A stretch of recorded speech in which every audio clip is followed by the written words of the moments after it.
Hi, my name is Sally, and as you can probably tell, I'm an avatar. I work for Pat and Warner, and they run Warner's tree surgery. Warner has been treating sick trees for over 50 years, and Pat has been answering the phone, talking to the customers, and lining up work, and basically doing everything else that needs to be done. Warner is making a series of videos that hopefully contain all the things he's learned about trees over the last 50 years. This is the first one. It's about the danger the ash fly poses to oleander trees. If you would like to help us get the word out to other people, this would be a good time to like this video and subscribe to our channel. Thank you. Over 40 years ago, California, Arizona and New Mexico instituted a program to get rid of the ash fly, because it was so destructive to trees and commercial crops. The ash fly basically gets in anything with the leaf, and this tiny insect can completely defoliate at least 40 species of trees. The ash whitefly has a 60-day lifespan, but for 55 days it's an aphid-like creature that is too small to see with the naked eye. The adult winged insects are just barely visible. In the past, California, Arizona, and New Mexico were successful in eradicating this pest with a combination of poisoning neighborhoods, crops, and orchards, and importing the ash fly's natural predator, a very small wasp, but at this time, as far as I know, nothing is being done about them. It's hard to see the ash fly on oleander trees unless you know what you're looking for. In the past, aphids would infest oleander trees' leaves, and if you touch them, they would feel sticky. Well, the ash fly does the same thing. So, if your oleander tree's leaves are sticky and you live in Maricopa County, Arizona, you probably have the ash fly. The difference between the ash fly and the aphids is the ash fly will turn the oleander leaves white, and if you know what you're looking for, before that happens, the top leaves of the oleander tree will look a little weird. So, if you see your neighbor's trees with a few of their branches turning white, this is probably caused by a boring insect that's went completely around a particular branch, or it's caused by the ash fly. In order to control the ash fly, you need to poison the trees. You also need to start fertilizing your trees on a regular basis.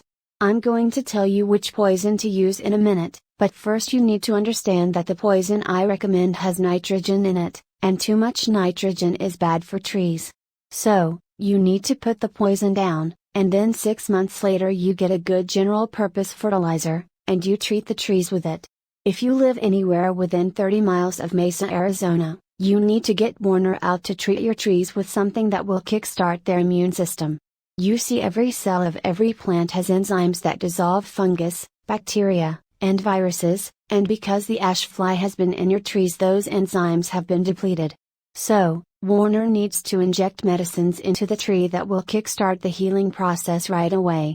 You can protect your trees by treating them with Bio Advanced Tree and Shrub, which you can get at Home Depot. This is a terrible poison, is so bad it was taken off the market for professionals to use, but thanks to some sneaky politicians, it was grandfathered in, so a 10-year-old kid can walk in and buy all he wants. Anyway, if you know it's toxic, you'll be fine, just don't go sticking your hands in it and licking your fingers. If you're careful, and a little bit afraid, it's safe to use. If you use the liquid, you pour the amount you need in a bucket with water, and you put the water down close to the base of the tree, and then you water it in. If you use the powder, you put the powder down close to the base of the tree and then you water it with a sprinkler. If a little dog licks it up before it's dry, it will kill the little dog. So, make sure animals and children are kept away from it until it's dry. You only need to put it down once a year, and in 3 years, if you do it yearly, you will not only get rid of the ash fly, but it will also get rid of all the boring insects in a tree.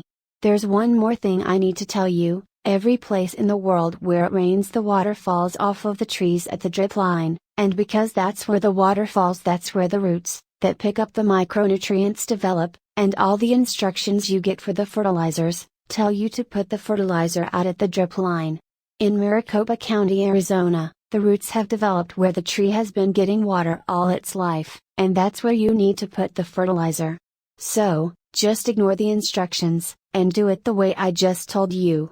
Also, while we're on the subject, our garages and sheds get 140 degrees in the summertime. This damages the fertilizer, so you need to keep the fertilizer someplace cool in the summer, And if you've got fertilizer that's been in the garage or shed in the summertime, you need to get rid of it.